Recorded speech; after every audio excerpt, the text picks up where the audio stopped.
เดินทางเข้ากระทรวงการต่างประเทศเพื่อรับประทานอาหารกลางวันร่วมกับนายศรีหศักดิ์พวงเกตแก้วรัฐมนตรีว่าการกระทรวงการต่างประเทศนายเอกนิติธรรมประภาสรัฐมนตรีว่าการกระทรวงการคลังและนางสุปจีสุคำพันธ์รัฐมนตรีว่าการกระทรวงพาณิชย์ก่อนเป็นประธานการประชุมหารือร่วมกับรัฐมนตรีด้านเศรษฐกิจและผู้บริหารกระทรวงการต่างประเทศที่กระทรวงการต่างประเทศในการนี้นางเอกสิริปินทรุจิปลัดกระทรวงการต่างประเทศได้รายงานประวัติและภารกิจของกระทรวงการต่างประเทศพร้อมยืนยันความพร้อมในการบูรณาการการทำงานร่วมกับทุกหน่วยงานภายใต้หลักการทีมประเทศไทยทั้งในและต่างประเทศภายหลังการเลือกตั้งและการจัดตั้งรัฐบาลใหม่ภารกิจสำคัญคือการสร้างความเชื่อมั่นต่อเสถียรภาพของประเทศภายหลังช่วงเวลาที่มีความผันผวนทางการเมืองในรอบ 2-3 ปีที่ผ่านมากระทรวงการต่างประเทศให้ความสำคัญต่อการดำเนินนโยบายด้านการเมืองและเศรษฐกิจที่คำนึงถึงผลประโยชน์แห่งชาติโดยเฉพาะมิติด้านความมั่นคงและการเสริมสร้างความสัมพันธ์อันดีกับประเทศเพื่อนบ้านอาทิกัมพูชาเมียนมารวมถึงการบริหารจัดการประเด็นปัญหาจังหวัดชายแดนภาคใต้เพื่อเสริมสร้างเสถียรภาพและบทบาทของไทยในเวทีต่างประเทศอย่างเข้มแข็งชวิสาปทุมมารายงานกระทรวงการพัฒนาสังคมและความมั่นคงของมนุษย์เยียวยาผู้ได้รับผลกระทบจากเหตุการณ์คนร้ายใช้อาวุธปืนก่อเหตุภายในโรงเรียนพระตรงประธานคีรีวัฒน์จังหวัดสงขลานายกันตพงษ์รังสีสว่างปลัดกระทรวงการพัฒนาสังคมและความมั่นคงของมนุษย์หรือกระทรวงพม.กล่าวว่าในนามของกระทรวงพม.ขอแสดงความเสียใจอย่างสุดซึ้งต่อครอบครัวครูผู้เสียสละและห่วงใยเด็กนักเรียนที่ได้รับผลกระทบหลังคนร้ายใช้อาวุธปืนก่อเหตุภายในโรงเรียนพระตรงประธานคีรีวัฒน์จังหวัดสงขลาเมื่อวันที่ 11 กุมภาพันธ์ที่ผ่านมาสั่งการให้ศูนย์เร่งรัดจัดการสวัสดิภาพประชาชนและทีมพม.หนึ่งเดียวจังหวัดสงขลาลงพื้นที่เยียวยาสภาพจิตใจและช่วยเหลือครอบครัวผู้เสียชีวิตและให้คำปรึกษาด้านสวัสดิการค่าตอบแทนผู้เสียหายในคดีอาญาส่วนนักเรียนที่บาดเจ็บและอยู่ในเหตุการณ์ได้ร่วมกับทีมสุขภาพจิตโรงพยาบาลหาดใหญ่ติดตามภาวะเครียดหลังเกิดเหตุการณ์สะเทือนใจเตรียมพร้อมเด็กเข้าสู่กระบวนการสอบปากคำและคุ้มครองพยานในส่วนครอบครัวผู้ก่อเหตุประเมินความเสี่ยงและจัดการสภาพแวดล้อมในครอบครัวให้ปลอดภัยพร้อมยกระดับกลไกคุ้มครองเด็กประชุมร่วมกับกระทรวงศึกษาธิการกระทรวงสาธารณสุขและหน่วยงานที่เกี่ยวข้องเพื่อเสริมสร้างระบบคุ้มครองเด็กระดับชุมชนให้เข้มแข็งประชุมทีมสหวิชาชีพวางแผนจัดการกรณีผู้ก่อเหตุในฐานะเยาวชนที่เคยอยู่ในกระบวนการคุ้มครองสวัสดิภาพเด็กเพื่อเสนอต่อศาลในการพิจารณาแนวทางที่เหมาะสมในการตัดสินใจเพิ่มเติมนิตยาคุณสิมรายงานสถานีควบคุมไฟป่าวังน้ำเขียวเร่งระดมกำลังเจ้าหน้าที่เข้าควบคุมเหตุไฟไหม้บริเวณสถานีวิจัยสิ่งแวดล้อมสแกราชในพื้นที่อำเภอวังน้ำเขียวจังหวัดนครราชสีมานายอัตพลเจริญชันษาอธิบดีกรมอุทยานแห่งชาติสัตว์ป่าและพันธุ์พืชกล่าวว่าได้รับรายงานจากนายธนโชติกลิ่นเกลี้ยงหัวหน้าสถานีควบคุมไฟป่าวังน้ำเขียวเกิดเหตุไฟไหม้บริเวณป่าเต็งรังของสถานีวิจัยสิ่งแวดล้อมสแกราชของกระทรวงอุดมศึกษาวิทยาศาสตร์วิจัยและนวัตกรรมซึ่งอยู่ในพื้นที่อำเภอวังน้ำเขียวจังหวัดนครราชสีมาพบพื้นที่ป่าเต็งรังได้รับผลกระทบจากไฟไหม้แล้วประมาณ 5,000 ไร่เบื้องต้นสถานีควบคุมไฟป่าวังน้ำเขียวได้ส่งกำลังเจ้าหน้าที่เข้าปฏิบัติการควบคุมเพลิงในพื้นที่โดยมีหน่วยป้องกันรักษาป่าที่นม.3 และอบต.อุดทรัพย์เข้าไปช่วยควบคุมต่อเนื่องพร้อมนำรถดับเพลิงเข้าพื้นที่เพื่อเร่งสกัดแนวไฟและลดการลุกลามคาดกันว่าสถานการณ์ไฟป่าจะสามารถควบคุมเพลิงได้ภายในเวลา 20 นาฬิกาของวันนี้หากไม่มีปัจจัยเสี่ยงเพิ่มเติมปิยาพันธ์ยังเทียนรายงานจบข่าวอานนท์นันตะสุคนอ่านรับฟังข่าวครั้งต่อไปเวลา 16 นาฬิกา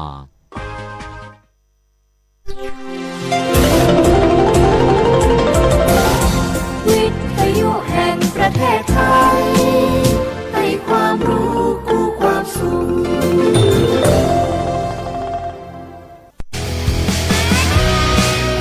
สถานีวิทยุกระจายเสียงแห่งประเทศไทยจังหวัดเชียงใหม่ FM 93.25 เมกะเฮิรตซ์ผู้นำด้านข่าวสารในจังหวัดเชียงใหม่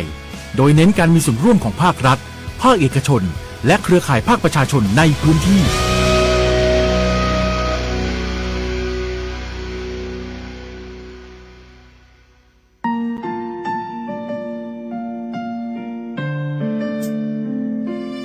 ขอน้อมเกล้าถวายอาลัย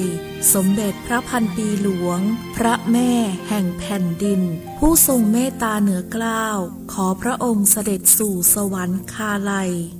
ข้าพระพุทธเจ้า ข้าราชการและเจ้าหน้าที่สถานีวิทยุกระจายเสียงแห่งประเทศไทยจังหวัดเชียงใหม่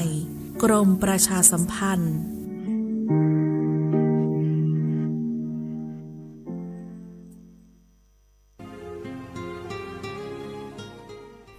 This is a moment of profound grief for the Kingdom of Thailand.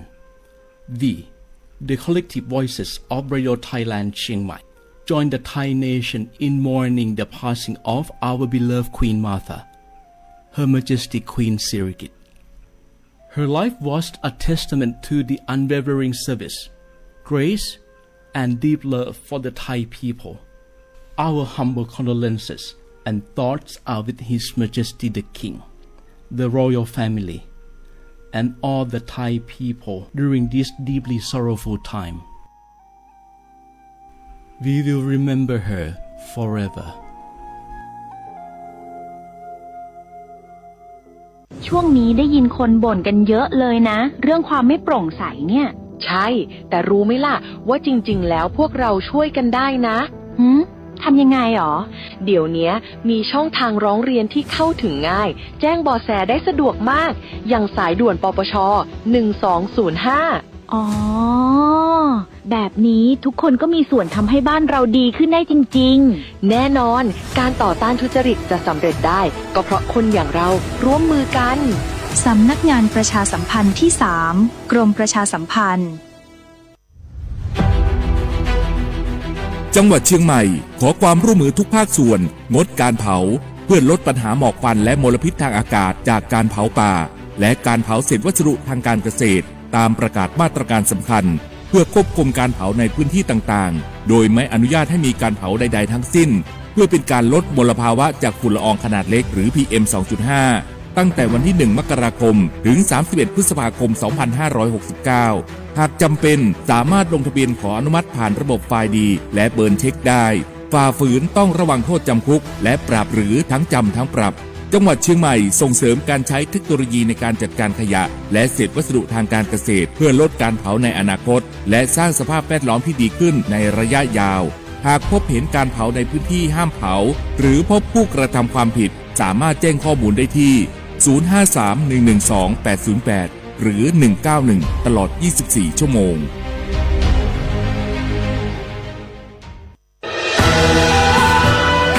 จากศาลากลางจังหวัดน่านหลังเก่าพัฒนาสู่การเป็นศูนย์การเรียนรู้นันทศิษย์ป่าคารโดยมูลนิธิรักป่าน่าน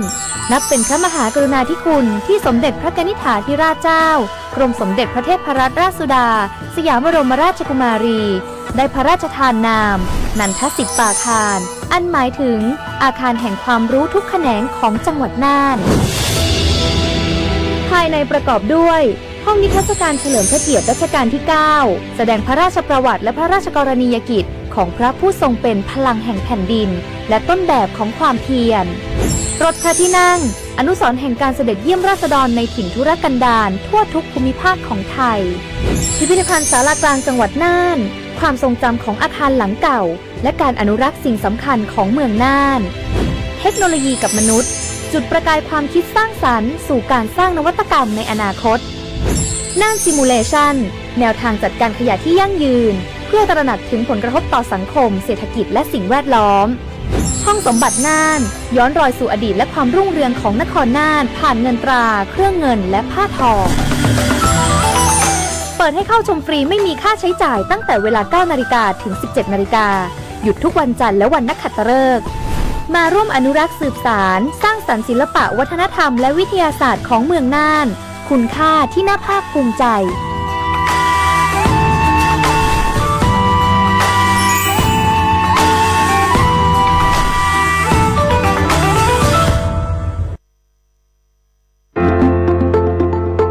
ขอเชิญคุณผู้ฟังพบกับรายการคุยสบายยามบ่าย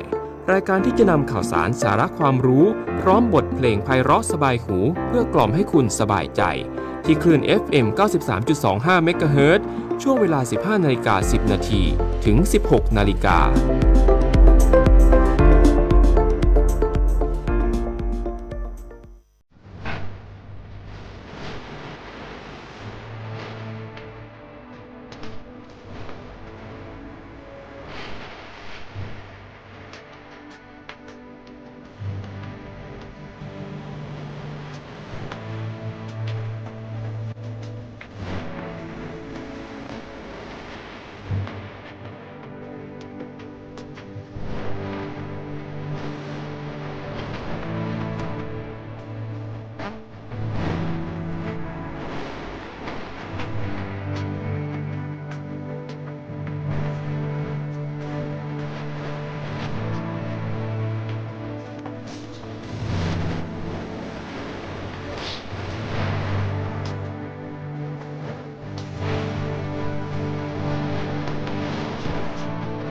ค่ะ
สวัสดีค่ะสวัสดีคุณฟังทุกท่านค่ะขอต้อนรับคุณฟังทุกท่านเข้าสู่รายการคุยสบายยามบ่ายนะคะในช่วงของรู้ทันโรคกับสำนักงานป้องกันควบคุมโรคที่1เชียงใหม่นะคะกลับมาเจอกันแล้วนะคะหลังจากที่หายไป2สัปดาห์ติดนะคะเนื่องจากว่าทางสำนักงานป้องกันควบคุมโรคที่1เชียงใหม่เองในช่วงนี้ค่อนข้างที่จะมีงานในพื้นที่เยอะนะคะในส่วนของกูรูในเรื่องของโรคและภัยสุขภาพก็จะได้ผลัดเปลี่ยนกันมาร่วมพูดคุยเนาะวันนี้กลับมาแล้วนะคะกลับมาเป็นเพื่อนกันที่นี่ทางสวทเชียงใหม่ค่ะ FM 93.25 เมกะเฮิรตซ์นะคะรวมถึงสวทเชียงใหม่ PRD กันด้วยนะคะกลับมาพูดคุยกันในเรื่องของโรคและภัยสุขภาพกันแล้วนะคะวันนี้อยู่เป็นเพื่อนกันนะคะอย่างงนะคุณผู้ฟังค่ะวันนี้น้องนานอังสุมาริบุญสูงค่ะมาเป็นเพื่อนคุณผู้ฟังเช่นเคยนะคะมาฉายเดี่ยวด้วยนะคะเนื่องจากว่า PM ของเราค่ะกูรูของเราแต่ละโรคนะคะก็ค่อนข้างที่จะมีงานแน่นเนาะเนื่องจากว่าสำนักงานป้องกันควบคุมโรคที่1เชียงใหม่ค่ะดูแลในส่วนของ8จังหวัดภาคเหนือตอนบนนะคะแต่ว่าในส่วนของเรื่องโรคและภัยสุขภาพนั้นเราไม่ได้ขาดหายนะคะเรายังคอยเสิร์ฟคอยพูดคุยค่ะและคอยแนะนำในเรื่องของโรคและภัยสุขภาพเช่นเคยนะคะผ่านทางวิทยุนะคะไม่ว่าจะเป็นสวทเชียงใหม่คลื่น 93.25 ที่เราพูดคุยกันอยู่ตรงนี้ค่ะทุกในช่วงของวันศุกร์นะคะ 15:00 นถึง 16:00 นนะคะวันนี้ก็เช่นเคยค่ะ13เนาะเป็นศุกร์13ด้วยนะคะกุมภาพันธ์2569หลายคนสายมูก็เตรียมแล้วแหละนะคะแล้วอีกในหนึ่งค่ะใกล้แล้วด้วยนะคะพรุ่งนี้ค่ะ14กุมภาพันธ์นะคะวันวาเลนไทน์หลายคู่หลายคนแอบนะนันคิดว่าแอบแหละแอบจะเซอร์ไพรส์นะคะคู่รักหรือหลายท่านก็อาจจะเตรียมของขวัญแล้วแหละถ้าเกิดรักทางไกลนะคะอาจจะส่งของขวัญเซอร์ไพรส์นะคะแล้วหลายท่านก็จะสงสัยเหมือนกันทำไมน้องนันคุยถึงในเรื่องของวาเลนไทน์และเกี่ยวอะไรกับในเรื่องของโรคและภัยสุขภาพนะคะวาเลนไทน์ค่ะมันก็จะมีในส่วนของโรคที่มากับในช่วงของ Puppy Love แบบนี้นะคะหลายคนก็งงเรื่องอะไรยังไงนะคะจริงๆแล้วนะคะเราก็มีแคมเปญแหละในส่วนของการรณรงค์ป้องกันโรคติดต่อทางเพศสัมพันธ์นะคะก็เนาะเป็นวันแห่งความรักPuppy Love นะคะก็อาจจะมีในส่วนของการป้องกันการแนะนำนะคะวันนี้ก็เราจะได้พูดคุยกันในชั่วโมงค่ะวันนี้นะคะนันก็จะได้มาพูดคุยกับคุณผู้ฟังในเรื่องของแนวการรณรงค์การป้องกันโรคติดต่อทางเพศสัมพันธ์เนื่องในวันอะไรเนื่องในวันวาเลนไทน์นะคะ14กุมภาพันธ์วันนี้ก็นำเรื่องของการป้องกันโรคติดต่อทางเพศสัมพันธ์มาพูดคุยกันในหัวข้อ Love Status Love Forever นะคะทุกสถานะมีรักนิรันดร์แอบยิ้มนะหลายคู่แอบยิ้มนะคะอาจจะแบบว่าจองแล้วแหละทริปจะไปเที่ยวที่ไหนยังไงนะคะวันนี้ก็จะได้มาพูดคุยและเชิญชวนเนาะคุณผู้ฟังนะคะรณรงค์ไปด้วยกันนะคะเดี๋ยวช่วงหน้าค่ะกลับมาพูดคุยกันว่าแท้จริงแล้วทำไมเขาใช้คำว่าทุกสถานะมีรักนิรันดร์แล้วมาดูข้อมูลสถิติเล็กๆน้อยๆและกันในเรื่องของสถานการณ์โรคนะคะว่าตอนนี้ โรคติดต่อทางเพศสัมพันธ์ไม่ว่าจะเป็นหนองในซิฟิลิสโรคเอสโรคเชื้อไวรัสอะไรต่างๆนานาเนี่ยตอนนี้เป็นยังไงบ้างข้อมูลนะคะแล้วก็ปีนี้ทำไมในส่วนของกรมควบคุมโรคเองถึงใช้และเชิญชวนคุณผู้ฟังนะคะร่วมรณรงค์กันนะคะในช่วงนี้พักกันสักครู่ค่ะเดี๋ยวช่วงหน้ากลับมาพูดคุยกันค่ะ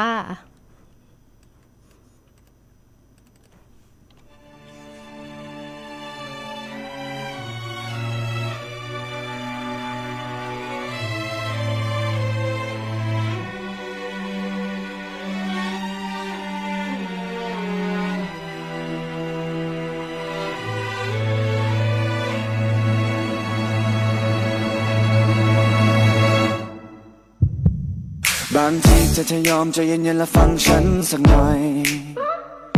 บางวันที่ไม่เจอทำให้เธอต้องเงียบเหงาบ่อยๆไม่จริงไม่เลยยังไม่เคยจะไปหาใครๆที่อย่าไปคิดอะไรก็อยากให้รู้เอาไว้ก่อนนั้นเธอจะทำอะไรเธอใจถึงสปอร์ตอนนี้เธอจะทำอะไรฉันใจหายตลอดไม่ดูไม่แลและไม่แค่ใจฉันยังไงก็เธอไม่คิดอะไรแต่ฉันคิดได้ไหมถ้าเครื่องมันแฮงไม่อย่างนั้นก็เน็ตกาดเฟซมันลงก็หลายเรื่องอย่าคิดมากอยากสื่อสารไม่ต้องพึ่งนกพิราบแค่คิดถึงทำแค่นั้นฉันก็ทราบจะไปอยู่ตรงหน้าจะไปหาแน่เธอจะอยู่ที่ไหนจะเปิดไซเรนไปหาฉันแน่แค่คิดถึงฉันเอาไว้ไม่ได้อยากถามแต่แค่อยากรู้ว่าเธอยังรักฉันไหมอยู่ใกล้แค่นี้แต่เหมือนเธอนั้นห่างไกลแสนไกลใจเธอวันนี้ไปเป็นของใครหาไม่เจออยากอธิษฐานให้ปาฏิหาริย์วันนั้นกลับมาได้ไหมมีเธอมีฉันไม่ว่าเรานั้นจะอยู่ที่ใด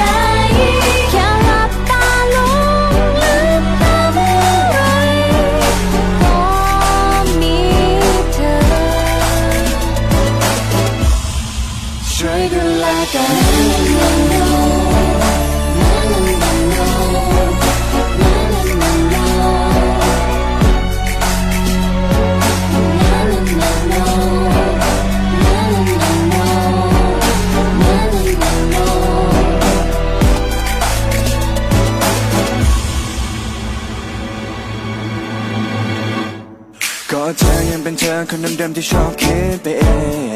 งและเธอยังเป็นเธอคนเดิมๆคนที่โง่ไม่เก่งแค่คำเดียวเป็นอะไรที่มันพูดไม่ออกก็อยากจะซึ้งจะบอกแต่เธอคงก่อนไหมก็เครื่องมันแฮงไม่อย่างนั้นก็เน็ตกาดเฟซมันลงก็หลายเรื่องอย่าคิดมากอยากสื่อสารไม่ต้องพึ่งนกพิราบแค่คิดถึงทำแค่นั้นฉันก็ทราบจะไปอยู่ตรงหน้าจะไปหาแน่เธอจะอยู่ที่ไหนจะเปิดไซเรนไปหาฉันแน่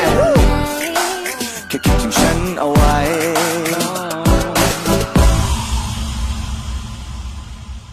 ไม่ได้อยากถามแต่แค่อยากรู้ว่าเธอยังรักฉันไหม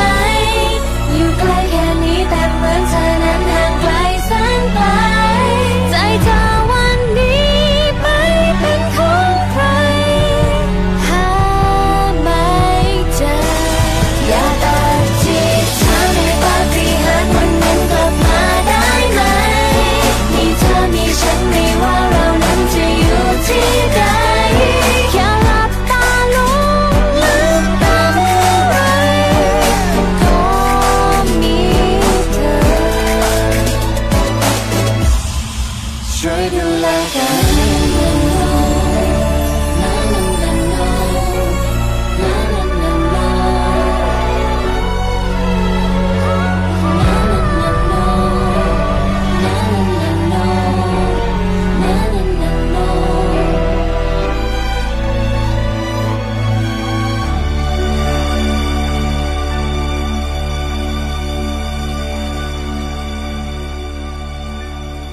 ดือนแห่งความรักนะคะในช่วงของแห่งความรักแบบนี้ละค่ะใกล้เข้ามาแล้วนะคะเป็นอาทิตย์แห่งการส่งมอบความรักเนาะหลายคู่หลายคนนะคะก็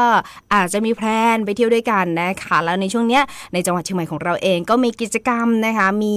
งานดีๆนะคะก็หลายๆคู่อาจจะชวนหรือว่ามีแพลนที่จะไปเที่ยวด้วยกันแล้วแหละเนาะเอาละค่ะคุณผู้ฟังค่ะขออนุญาตนำพาคุณผู้ฟังนะคะมาพูดคุยกันต่อละกันในเรื่องของแนวคิดนะคะยังงงอยู่ว่ามันเกี่ยวอะไรเนาะในเรื่องของโรคและภัยสุขภาพนะคะก็จริงๆแล้วอย่างที่คุยไปตั้งแต่ในช่วงที่แล้วนี่แหละค่ะว่า14กุมภาพันธ์ของทุกปีเนี่ยก็เป็นวันวาเลนไทน์นะคะก็เป็นวันที่หลายคนบอกรักกันเนาะหลายคนให้คุณค่าให้สถานะความสัมพันธ์ในรูปแบบต่างๆแล้วค่ะไม่ว่าจะเป็นการขอแต่งงานเนาะหลายคู่นะคะอาจจะจดทะเบียนนะคะเป็นคู่ครองเป็นครอบครัวที่สมบูรณ์เนาะนะคะแล้วก็หลายๆคู่เนี่ยรู้สึกอิจฉาเนาะคนที่มีความรักนะคะหลายๆคู่นะคะกำลังเริ่มพัฒนาในส่วนของการคบการคุยนะคะซึ่งในส่วนของที่มันเกี่ยวข้องกับโรคและภัยจริงๆเนี่ยมันอาจจะเป็นในช่วงของเขาเรียกว่ากิจกรรมนะคะหรือว่าการแสดงออกเนาะอาจจะแบบว่ามีเพศสัมพันธ์กันโดยที่ไม่ได้ตั้งใจหรือว่าไม่ได้ป้องกันนี่แหละค่ะที่ซึ่งบางคู่ก็อาจยังไม่รู้สถานะตัวเองนะคะแล้วก็ยังไม่รู้ว่าสุขภาพของตัวเองเนี่ยเป็นยังไงนะคะแล้วเราก็ไม่รู้ว่าสถานะของอีกฝ่ายซึ่งเขามีการตรวจเลือดมาไหมหรือมีโรคอะไรหรือเปล่านะคะก็มันก็เหมือนว่าความรักอาจจะกลายเป็นความเสี่ยงได้โดยที่เราไม่รู้ตัวค่ะคุณผู้ฟังค่ะซึ่งข้อมูลสถานการณ์โรคนะคะที่มีแนวโน้มพุ่งสูงขึ้นมากๆใช้คำว่ามากๆเลยนะคะก็มันเป็นการสะท้อนค่ะให้เห็นว่าโรคติดต่อทางเพศสัมพันธ์เนี่ยยังเป็นปัญหานะคะของประเทศไทยในช่วงของ5ปีที่ผ่านมาค่ะซึ่งเราพบโรคซิฟิลิสนะคะเพิ่มขึ้นเกือบ3เท่าค่ะคุณผู้ฟังค่ะจากผู้ป่วยนะคะประมาณ 8,700 คนในปี 2562 ค่ะเขาบอกว่าเป็นมากกว่า 25,000 คนอันนี้คือสถิติ5ปีย้อนหลังนะคะในปี 2568 ค่ะก็เยอะเหมือนกันนะคะซึ่งในช่วงของ5ปีเนี่ยปี 2562 นะคะมาถึงปี 2568 มันมีผู้ป่วยเพิ่มเป็นจำนวนมากซึ่งมันไม่ได้เป็นหลักร้อยหลักพันค่ะมันเป็นจำนวนหลักหมื่นนะคะในตัวเลขกลมๆเนี่ยที่ออกมาเนี่ยก็คือ25,000 คนนะคะในขณะเดียวกันค่ะโรคหนองในอันนี้ก็เป็นโรคติดต่อทางเพศสัมพันธ์อีกหนึ่งโรคที่ยังพบในระดับสูงอย่างต่อเนื่องนะคะซึ่งสะท้อนให้เห็นว่าพฤติกรรมทางเพศที่ไม่ปลอดภัยค่ะคุณผู้ฟังค่ะและมันจะส่งผลต่อความเสี่ยงนะคะในการติดเชื้อ HIVเพิ่มมากขึ้นด้วยนะคะนอกจากนี้นะคะข้อมูลในปี 2567 ค่ะยังพบว่าคนไทยเนี่ยใช้ถุงยางอนามัยทุกครั้งเมื่อมีเพศสัมพันธ์เนี่ยไม่ถึงครึ่งหนึ่งค่ะก็หมายถึงว่ายังมีการป้องกันด้วยถุงยางอนามัยน้อยนะคะใช้คำนี้ก็ได้นะคะคุณผู้ฟังค่ะนอกจากนี้นะคะท่ามกลางบริบทของสังคมที่มีรูปแบบความสัมพันธ์หรือว่าช่องทางการทำความรู้จักหลากหลายมากขึ้นในช่วงนี้แหละเนาะการไม่รู้สถานะสุขภาพทางเพศของตนเองแหละคู่นอนของเราเนี่ยนะคะก็อาจจะนำไปสู่ความเสี่ยงทำให้เกิดติดเชื้อเพิ่มมากขึ้นในปี 2569 นี้แหละค่ะเราก็อยากจะเชิญชวนนะคะคุณผู้ฟังทุกท่านเนี่ยร่วมรณรงค์กันเนาะในส่วนของกองโรคเอดส์และโรคติดต่อทางเพศสัมพันธ์นะคะกรมควบคุมโรคค่ะก็มีการร่วมกับภาคีเครือข่ายนะคะจัดกิจกรรมรณรงค์ประชาสัมพันธ์ตลอดทั้งเดือนค่ะซึ่งทางสำนักงานป้องกันควบคุมโรคที่1เชียงใหม่เองก็เป็นหนึ่งในหน่วยงานนะคะที่ร่วมรณรงค์ในแคมเปญนี้ค่ะเพื่อส่งเสริมนะคะให้ทุกคนมีความรักอย่างเข้าใจค่ะคุณผู้ฟังค่ะไม่ว่าจะเป็นอยู่ในสถานะใดๆก็ตามแหละคู่รักเขาเรียกอะไรคู่รักเพื่อนคุยนะคะรวมถึงอาจจะอัพเขาเรียกอะไรอัพเลเวลเนาะอัพสถานะนะคะจากเพื่อนเป็นแฟนหรือคนรู้ใจก็อาจจะมีหลากหลายสถานะแหละเนาะซึ่งเราก็ไม่รู้ว่าเขาจะอยู่ในสถานะไหนนะคะแต่ว่าทางกรมควบคุมโรคเองนี่แหละค่ะก็อยากจะส่งเสริมนะคะให้ทุกคนเนี่ยมีความรักอย่างเข้าใจนะคะไม่ว่าจะอยู่ในสถานะไหนหรือจะ เขาเรียกว่าจะป๊อปปี้เลิฟขนาดไหนนะคะรวมถึงการมีสถานะสุขภาพทางเพศอย่างไรเนาะอันนี้เราก็ไม่รู้อย่างที่พูดคุยกันไปนะคะก็มันก็สามารถดูแลและใช้ชีวิตได้อย่างมั่นคงและปลอดภัยไปพร้อมกันได้นะคะในภายใต้แคมเปญนี้ที่เราได้พูดไปตอนต้นรายการค่ะคุณผู้ฟังขาจำกันได้ไหมคะ Love Status Love Forever นะคะทุกสถานะมีรักนิรันดร์คุณผู้ฟังมีรักนิรันดร์กันหรือยังคะถ้ามีรักนิรันดร์กันแล้วนะคะก็ร่วมด้วยช่วยกันนะคะในส่วนของการรณรงค์ในแคมเปญปีนี้ค่ะก็อยากจะให้คุณผู้ฟังนะคะในที่รับฟังอยู่ไม่ว่าจะเป็นทางบ้านก็ดีนะคะหรือจะเป็นรับชมรับฟังทางสวทเชียงใหม่ PID ก็ดีนะคะร่วมกันรณรงค์ในวันวาเลนไทน์ปีนี้ด้วยนะคะเพราะเรื่องรักนะคะไม่ควรกักเรื่องสำคัญเนาะอันนี้ก็สำคัญเช่นกันนะคะสถานะความสัมพันธ์อาจจะมี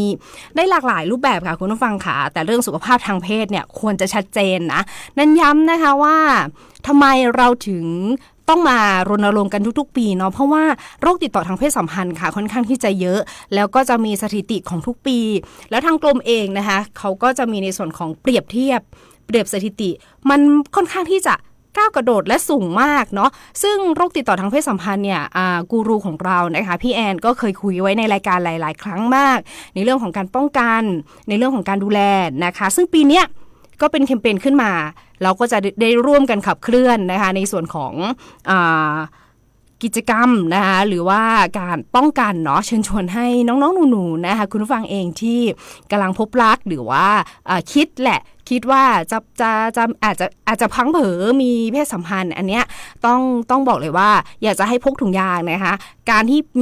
มีเพศสัมพันธ์มันไม่ผิดนะคะคุณผู้ฟังค่ะแต่ว่าการป้องกันสำคัญที่สุดนะคะป้องกันไม่ให้เกิดโรคและภัยสุขภาพในเรื่องของโรคติดต่อทางเพศสัมพันธ์เนาะมาต่อกันเมื่อกี้พูดถึงเพราะเรื่องรักไม่ควรกักเรื่องสำคัญนะคะก็บอกไปนะคะพูดคุยกันไปนี่แหละร่วมพูดคุยกันนะคะในเรื่องของสถานะความสัมพันธ์ที่เขาเรียกว่ามันมีหลายรูปแบบจริงๆเนาะไม่คือเจนแต่ละเจนก็การแสดงความรักก็จะแตกต่างกันออกไปนะคะเดี๋ยวจะกลับมาพูดคุยกันต่อว่าปีเนี้ยถ้าเราอยากตรวจฟรีไปตรวจที่ไหนเนาะแล้วตรวจด้วยตนเองได้ไหมนะคะในช่วงนี้พักกันสักครู่ก่อนละกันเดี๋ยวช่วงหน้าจะมาพูดคุยว่าถ้าอยากจะตรวจ HIV ซิฟิลิสฟรีต้องทำยังไงนะคะรวมถึงการตรวจ HIV ด้วยตัวเองจะทำยังไงในช่วงนี้พักกันสักครู่ค่ะ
One love for one life.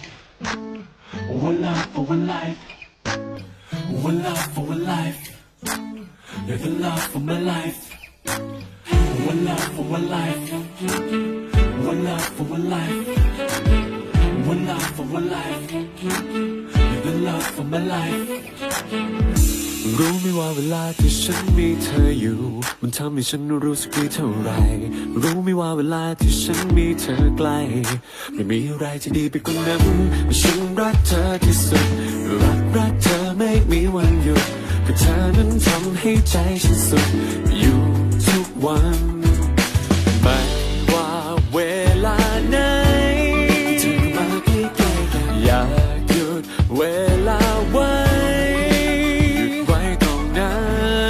อยากจะหยุดเวลาตรงนี้จะหยุดมันไว้อย่างนี้จะหยุดลงตรงนาทีที่มีเพียงเราให้มีเพียงเธอกับฉันจะกอดเธอไว้อย่างนั้นนาทีของฝั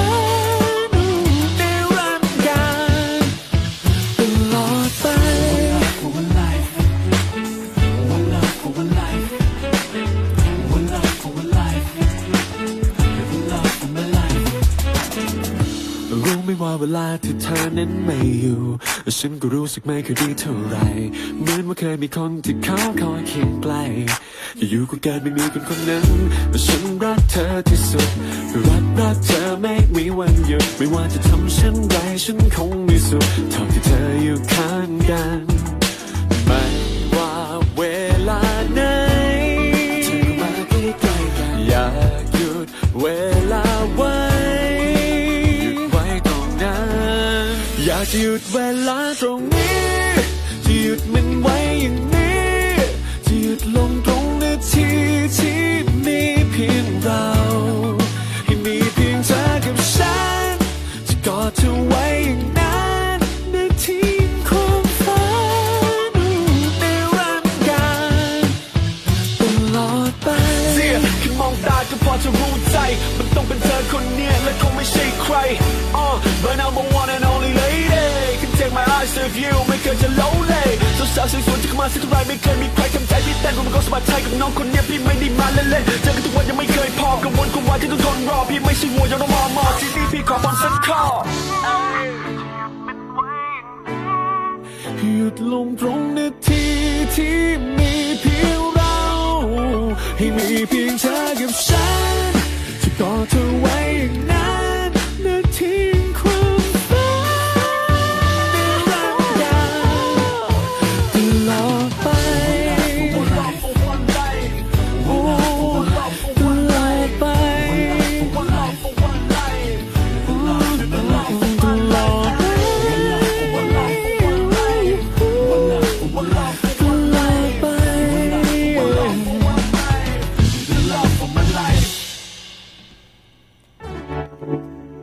ยังอยู่ด้วยกันนะคะคุณผู้ฟังค่ะในเรื่องของรักๆแบบนี้แหละค่ะในช่วงของเทศกาลวาเลนไทน์นะคะทุกสถานะมีรักนิรันดร์ค่ะ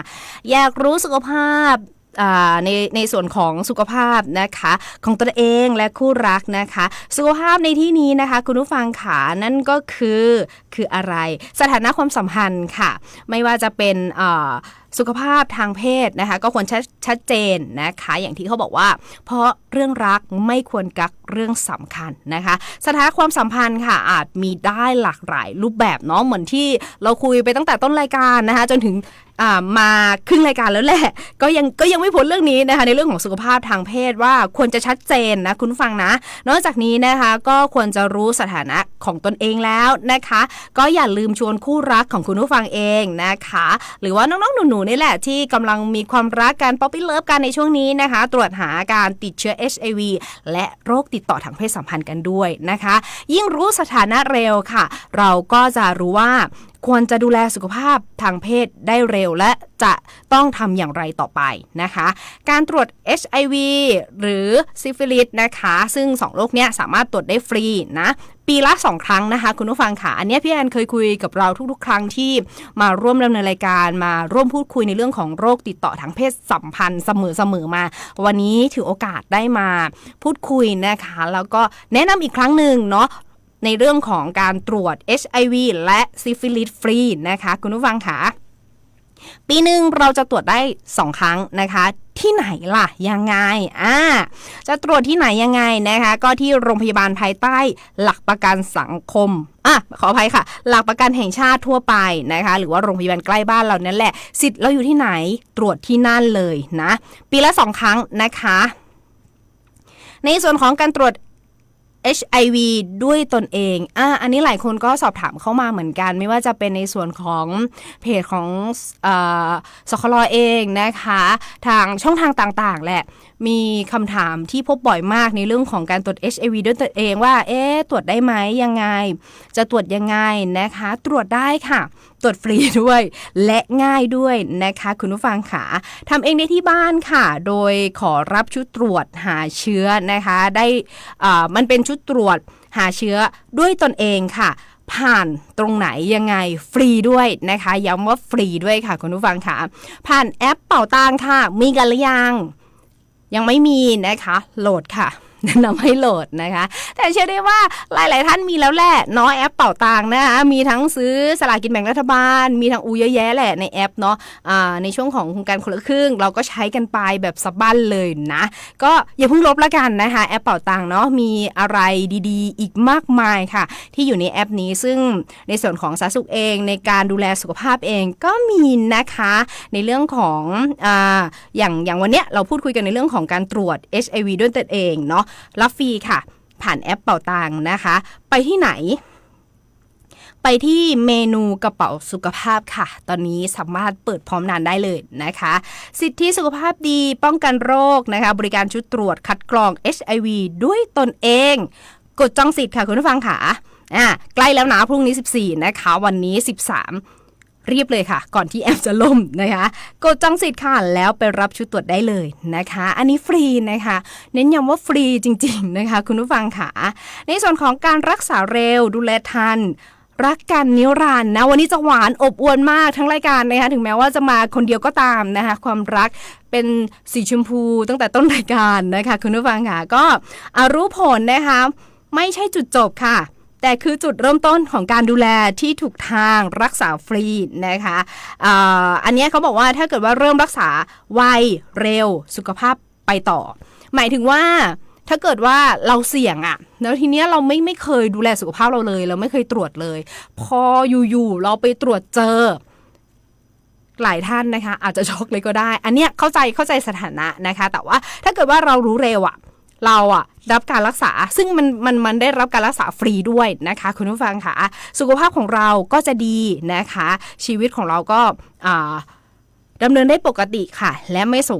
ส่งต่อเชื้อด้วยนะคะอันนี้คือการป้องกันที่ดีแล้วก็เขาเรียกว่าไม่ส่งเชื้อต่อคนอื่นไม่แพร่เชื้อต่อคนอื่นด้วยนะคะ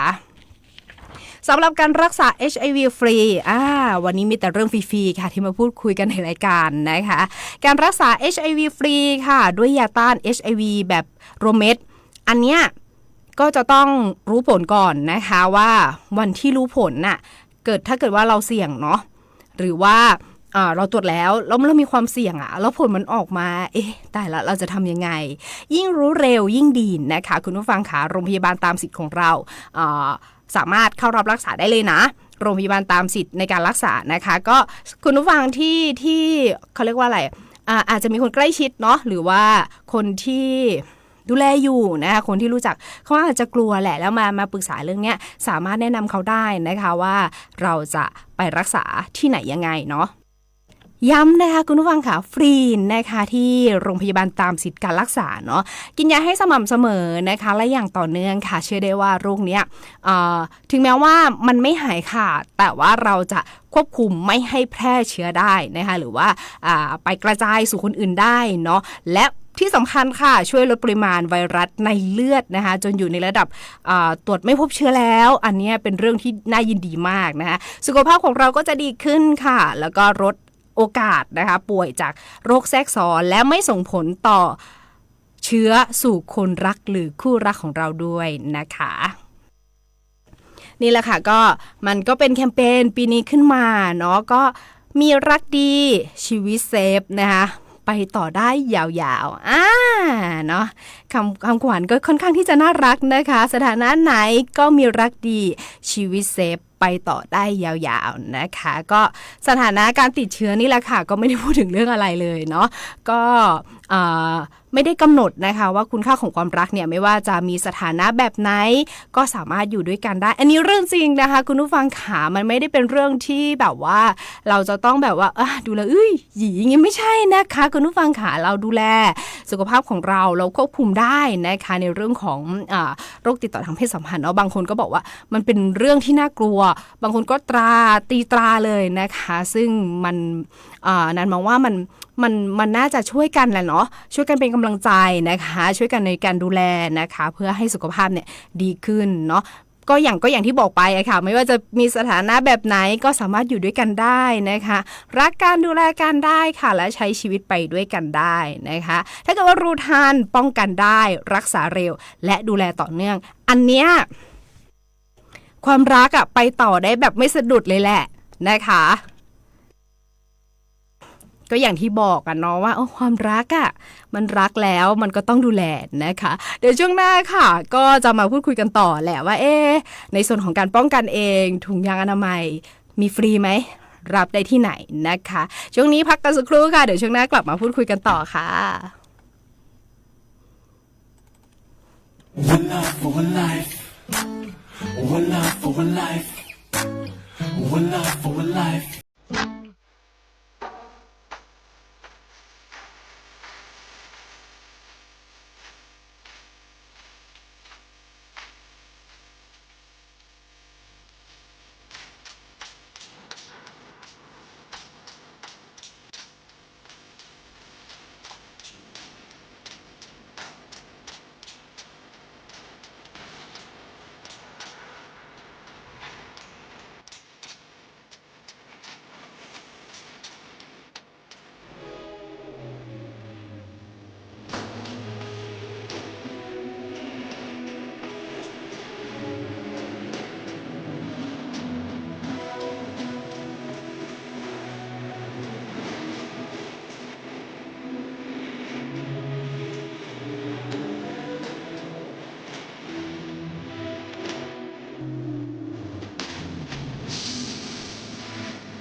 ความรักเป็นเรื่องที่ดีนะคะถ้าหากว่าเรารู้สถานะ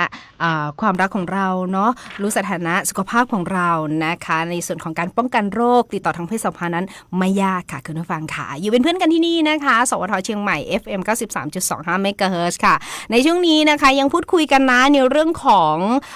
Love Status Love Forever นะคะซึ่งทุกสถานะค่ะมีรักนิรันดร์นะคะทุกคู่รักนะคะไม่ว่าจะอยู่สถานะไหนถ้าเกิดเรารักกันจริงนะคะช่วยกันนะคะและชวนกันด้วยนะในส่วนของการตรวจนะคะและ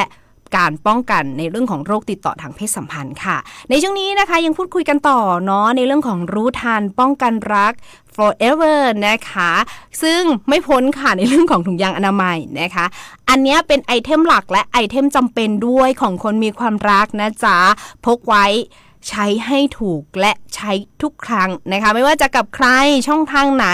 ช่วยกันเซฟทั้งในส่วนของ HIV นะคะโรคติดต่อทางเพศสัมพันธ์และการตั้งครรภ์ไม่พร้อมอันนี้เป็นเรื่องจริงนะคะก็อยากจะเชิญชวนเนาะคู่รักทุกๆคู่นะคะป้องกันไว้ก่อนและพกติดตัวไว้ก่อนนะคะอันเนี้ยในส่วนของวิธีใช้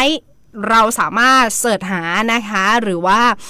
ดูตามคู่มือได้เลยนะใช้ให้ถูกต้องนะคะเพื่ออะไรเพื่อการป้องกันอย่างที่นันบอกไปนั่นแหละว่าไม่ว่าจะเป็นในส่วนของเซฟทั้ง HIV โรคติดต่อทางเพศสัมพันธ์และการตั้งครรภ์ไม่พร้อมกันด้วยนะคะ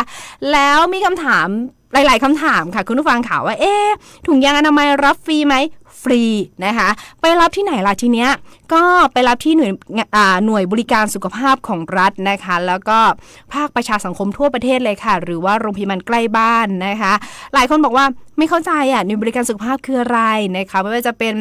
เมื่อก่อนเขาเรียกสถานีอนามัยเนาะเดี๋ยวนี้เขาก็จะเป็นรพสตใกล้บ้านนะคะโรงพยาบาลหรือว่าหน่วยงานเนาะที่เขาจะตั้งขึ้นมานะคะก็จะมีในส่วนของการจัดบูธจัดโต๊ะนะคะให้บริการถุงยางอนามัยฟรีอันนี้ไปรับได้นะคะหรือว่ามีอีกหนึ่งช่องทางค่ะเหมือนกันเลยใครยังไม่โหลดแอปเป๋าตังค์โหลดด่วนนะคะอันนี้เช่นเคยนะคะอยากรับในแอปเป๋าตังค์ก็สามารถทำได้นะคะคุณผู้ฟังค่ะไปที่ไหนล่ะเหมือนเดิมค่ะเมนูเป๋าสุขภาพนะคะ4สุขภาพแล้วก็ไปต่อนะคุณผู้ฟังนะ4สุขภาพดีป้องกันโรคนะคะกดหรือยังกดตามหรือยังแล้วก็ไปเลือกที่ถุงยางอนามัยนะคะกดจองแล้วก็ไปรับใกล้บ้านได้เลยค่ะอันนี้อาจจะเป็นร้านขายยาหรือว่าตามเงื่อนไขในแอปนะคะคุณผู้ฟังสามารถไปรับที่ใกล้คุณผู้ฟังที่สุดนะคะซึ่งหลายคนก็สงสัยว่ามันรับได้จริงไหมลองกดดูแล้วกันเนาะในแอปเป๋าตังค์นะคะฝากไว้ด้วยแล้วกันนะคะและอีกหนึ่งทางเลือกค่ะคุณผู้ฟังค่ะอันเนี้ยอาจจะเข้าถึงยากนะคะแต่ก็มันก็เป็นการป้องกันที่ดีแหละในเรื่องของทางเลือกรักเซฟยังไงจะเซฟอะไรอีกนะคะซึ่งมันเป็นยาป้องกันก่อนหลังการสัมผัสเชื้อ HIV ค่ะมันยังไงทำไมมันถึง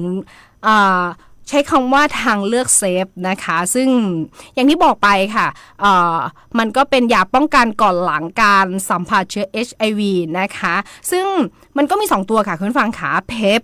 กับเป๊ปนะคะต่างกันนิดเดียวนะเพปคุณผู้ฟังอย่าสับสนนะมาดูที่เพปกันก่อนละกันสำหรับผู้ที่มีความเสี่ยงนะคะเพปใช้สำหรับผู้ที่มีความเสี่ยงสูงต่อการได้รับเชื้อ HIV เช่นผู้ที่มีคู่นอนที่มีเชื้อ HIV นะคะอยู่แล้วเนาะหรือว่าคู่ที่ผลเลือดต่างเนาะเขาใช้คำว่าคู่ที่ผลเลือดต่างนะคะก็คือว่าเราไม่รู้ว่าเขามีเชื้ออยู่แล้วนะคะอันเนี้ยสามารถใช้ยาเพปได้ทีนี้เพปมันต่างกันนิดเดียวจริงๆนะเป๊ปใช้อะไรสำหรับใครนะคะเป๊ปค่ะยาตัวเนี้ยใช้สำหรับผู้ที่คาดว่าสัมผัสเชื้อ HIV มาแล้วเช่นผู้ที่มีเพศสัมพันธ์โดยไม่ได้ป้องกันนะคะหรือว่าป้องกันแล้วสวมถุงยางอนามัยแล้วหลุดหรือแตกอะไรก็แล้วแต่ว่าเกิดการอุบัติเหตุเนี่ยต้องกินทันทีนะคะภายใน 72 ชั่วโมงหลังมีเพศสัมพันธ์เนาะซึ่งหรือว่าหลังสัมผัสเชื้อก็ได้นะคะถามว่ารับได้ไหมรับได้เช่นกันค่ะฟรีนะคะวันนี้ชั่วโมงนี้เราคุยแต่เรื่องฟรีๆทั้งนั้นเลยนะคุณผู้ฟังนะรับเพปกับเป๊ปได้ที่ไหนฟรีไหมฟรีค่ะคุณผู้ฟังค่ะรับได้ที่ไหนล่ะทีนี้รับได้ที่โรงพยาบาลของรัฐทุกแห่งนะคะและหน่วยบริการสุขภาพที่ร่วมจัดบริการนะคะอันเนี้ยคุณผู้ฟังสามารถสอบถามได้เลยนะคะแล้วก็สามารถรับคำปรึกษาเนาะในเรื่องของยาเพปยาเป๊ปได้นะคะก็พูดคร่าวๆแล้วกันว่ามันมีความแตกต่างกันยังไงเนาะถ้าเกิดว่าพูดทั้งหมดวันนี้1ชั่วโมงไม่พอค่ะคุณผู้ฟังค่ะในเรื่องของโรคติดต่อทางเพศสัมพันธ์เนาะก็มาร่วมด้วยช่วยกันรณรงค์นะคะป้องกันโรคติดต่อทางเพศสัมพันธ์เนื่องในวันอะไรนะวันวาเลนไทน์นะคะ14กุมภาพันธ์เนาะก็หลายคนรู้แหละพรุ่งนี้ว่าจะได้เซอร์ไพรส์อะไรอยากได้ของขวัญอะไรนะคะวันนี้อีก1คืนแหละที่ให้มีเวลานะคะว่า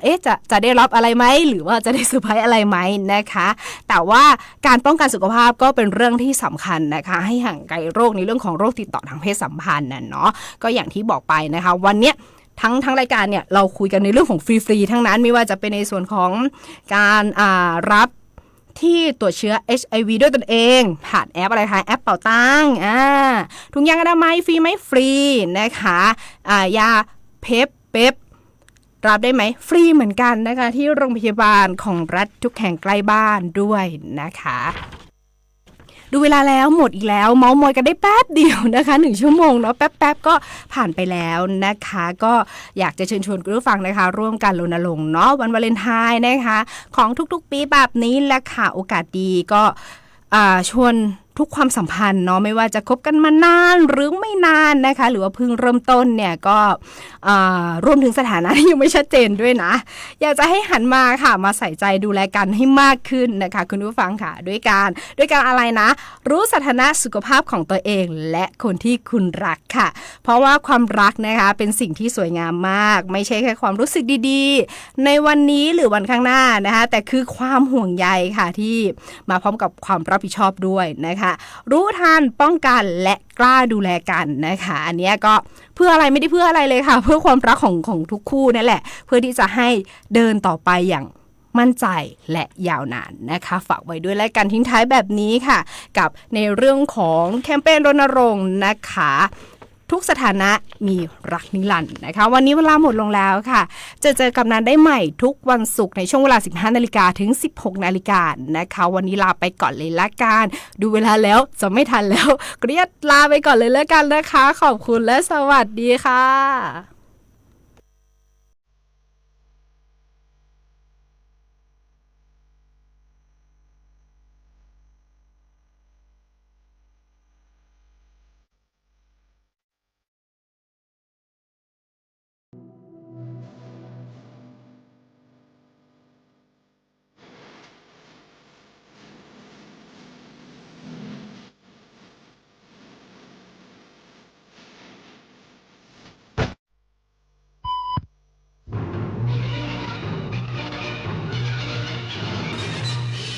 สถานีวิทยุกระจายเสียงแห่งประเทศไทยและเครือข่ายทั่วประเทศเสนอข่าวต้นชั่วโมงรู้เร็วรู้จริงเกาะติดทุกสถานการณ์